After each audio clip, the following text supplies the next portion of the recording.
everybody. Sorry about that. Welcome. I'm Eric Walker. Welcome to Allforscifi.com. I was just jamming a little bit on my keyboard. In case you're wondering, this is a Montage 8, and I love it so much.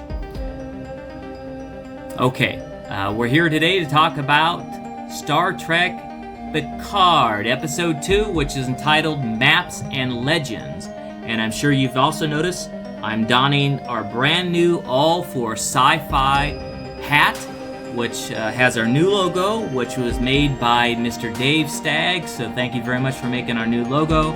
So these hats and also shirts will be available soon, and we'll put links in the descriptions and also on our website, allforscifi.com, where you could get your All4Sci-Fi merchandise. And also, I'm wearing a Star Wars shirt, which is kind of crazy since I'm doing a Star Trek Picard review, so please don't blast me too much in the comments. Before we get started, though, I'd like to get a quick announcement done and a quick reminder for everybody to subscribe to this channel. Not only subscribe, but hit that notification bell, because this is why.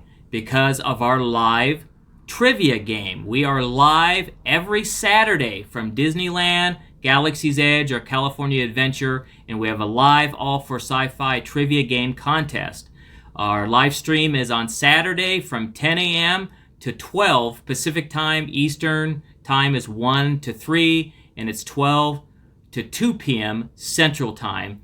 And all you have to do is watch our live stream, and we're walking around the park, and we're talking about different trivia with the park. And we might say something like, if we're in California Adventure, we might say, when was Stanley the steamer from Cars built? He was built in 1918. So we'll be giving you trivia, and then at the end of our live stream, we're only going to ask one question based on what we talked about during the live stream. It could be at the beginning, the middle, or the end of the stream, but just one question, and the person that answers it correctly could win a free 100% free Galaxy's Edge gift. We're shipping it to you, everything. It's completely free. Our goal this year is to give away 52 gifts. That's a lot. That's our goal. We're going to try to stick to it. This is week 4. The first 2 weeks, the winner was Dante, who lives in Pennsylvania. He won the Sabak cards and Hans Dice. Last week, Mr. Bob Odding, who lives in New Jersey, won, and he won this beautiful servo droid. This one right here. He won this. This is like a servo droid. It's like a paperweight.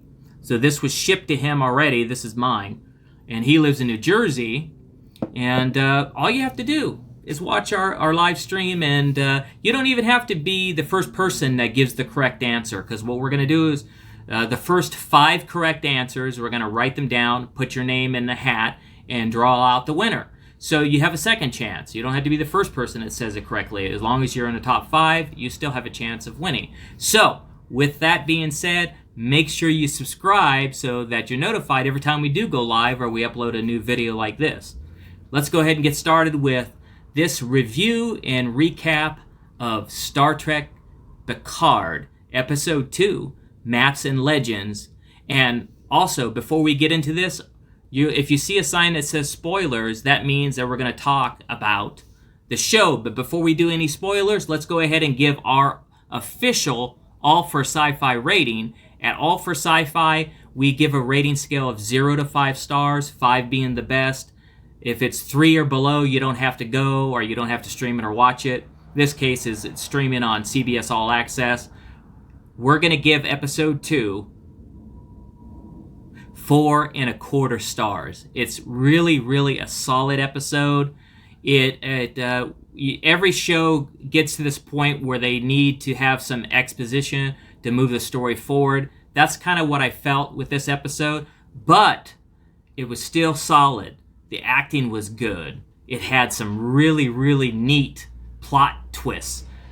The plot is really thickening with this Picard show. We're going to talk about it now. So if you see the sign that says spoilers, go ahead and pause it. If you have seen the episode and you do want to join us and recapping it, I'm going to go ahead and get started right now. Okay, the episode starts off it kind of has a prologue. So it goes back 14 years into the past, and we're at the Mars Utopia Planitia shipyards. And we get a chance to see these synthetics that basically destroyed the entire planet and the shipyards. And we also see that they're not too kind to androids. So in the future, we still have racism, but it's in the form of being racist towards androids. So we go to the Mars shipyards. We see the I don't know what you would call them, foreman, open up the thing, and you see a whole group of them, and he says, "It's time to go to work, plastic ones." He calls them plastic ones. And they leave, and then later we actually get to know one a little bit more. He is F8, so they don't even have names. They just have letters and numbers. So, and at one point while we're watching F8, that goes close up on him, and you see in his eyes, they kind of flash like he's being, like somebody sent him a signal.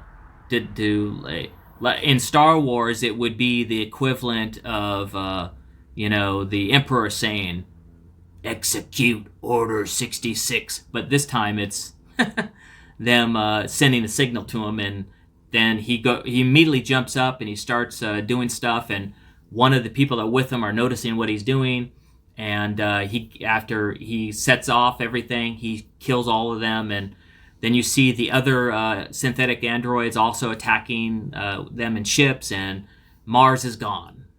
So we actually got to go back and see what they were talking about in the last episode, which I thought was great. I thought it was nice that they did this little flashback to 14 years before.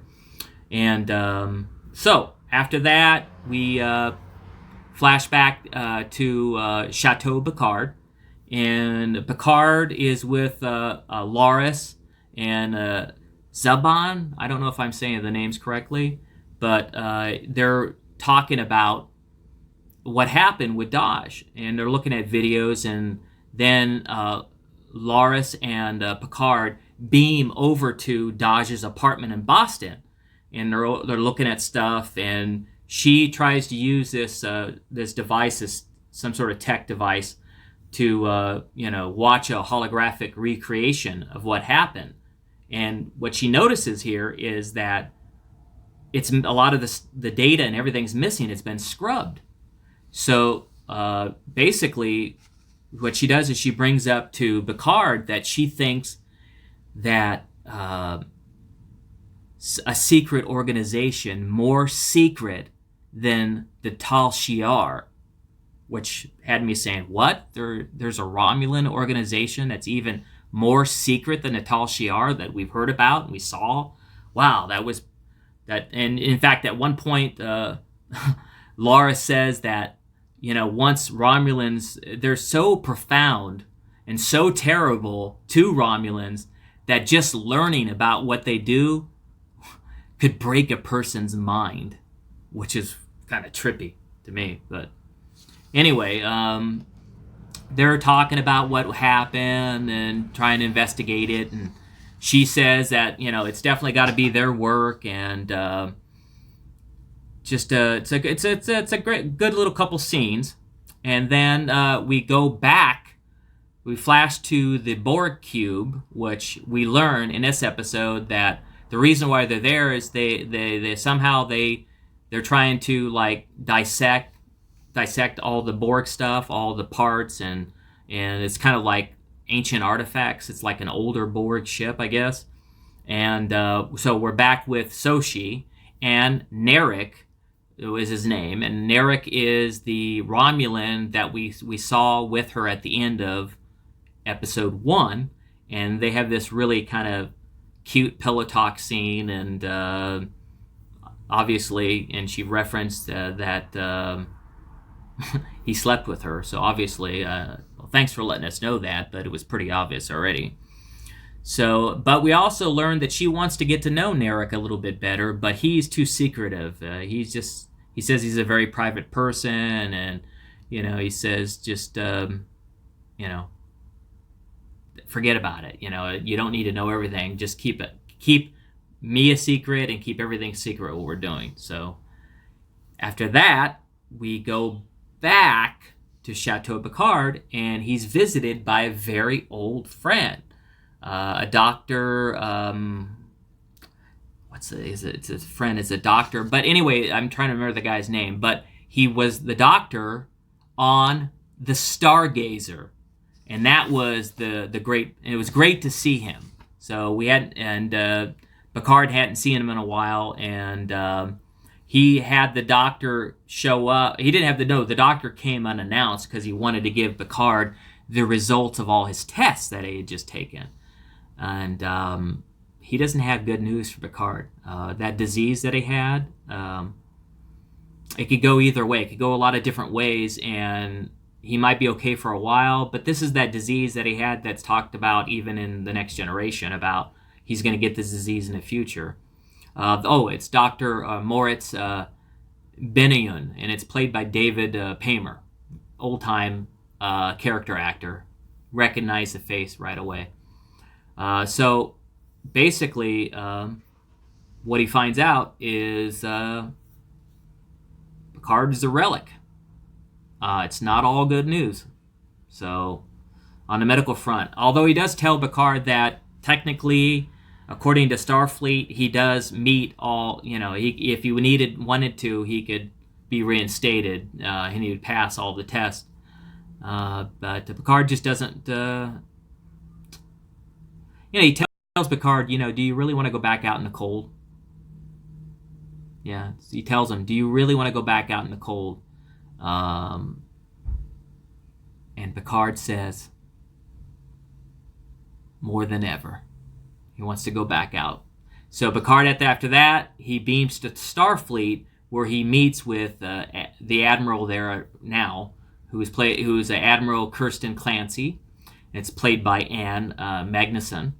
And he tells her everything that's taken place with Daj, and finding out that she might be have part of Data in her, might be Data's daughter. She might. He talks about Bruce Maddox, and how he probably put part of Data in her as well. And he wants to be reinstated for one more mission. Just this one mission, and that's it.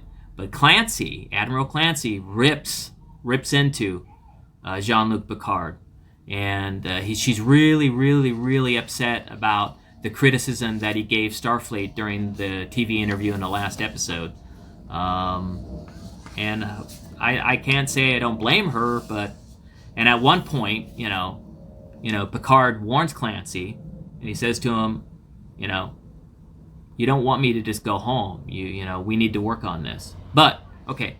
So we go back to that. We go back to the Borg cube with Sochi and Narek, and they're in this kind of a medical facility, and they're taking off the Borg implants. And one of the other Romulan doctors says out loud to one of the patients, she names him the Nameless, which really upsets Sochi, and gets her off, and you don't call that person the Nameless.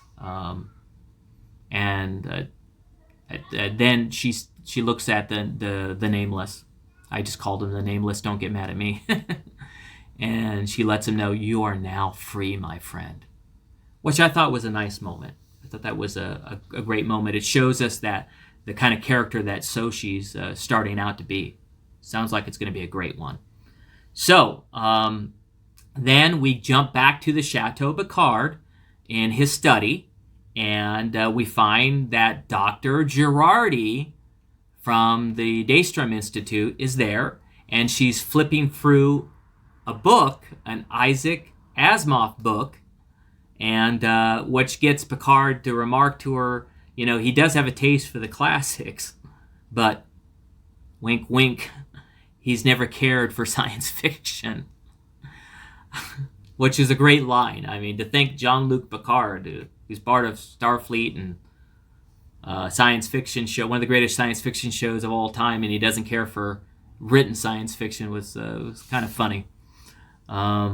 Anyway, Girardi informs Picard that every single bit of Daj's information, including her being accepted into the Daystrom Institute and everything about her life. No, she was accepted into the Daystrom Institute, but she discovered that all her life was created, like exactly 3 years ago to the date. Like, she's a total fictional character. And, which is pretty much what we kind of knew anyway. We kind of knew that, she's Data's daughter, supposedly, and that Bruce Maddox created her, so to speak, from part of Data. And after that, we jump back to Starfleet, and we see that Admiral Clancy is meeting with the Starfleet Commodore, who is played by Tamlin Tomita, and she's a Vulcan. And she's a Vulcan, and she says that if Romulans were here on Earth and they were really doing all this stuff, she would know. Yeah, right. And it would be an act of war if they were doing that. After that meeting, she then calls Lieutenant Rizzo, who's played by Peyton List, by the way, and she shows Lieutenant Lizzo, who is working on the cases with her, which we find out. She shows her the video of the Daj and Picard ambush where you could see other laser fire. So she's saying it wasn't, obviously. But what we do find out through this is we find out that they were behind the entire thing the entire time. So it turns out that Starfleet mastermind the attack, not the Romulans. Wow. There's some twists and turns, and the plot thickens, like I said. And she lets Lieutenant Rizzo know that she's got one more opportunity. She wants her to be more hands-on, and she wants her to go handle it in person. Because she knows about Soshi. She knows about the twin. So she wants her to go over there, and this is the last opportunity you're going to have, and don't blow it.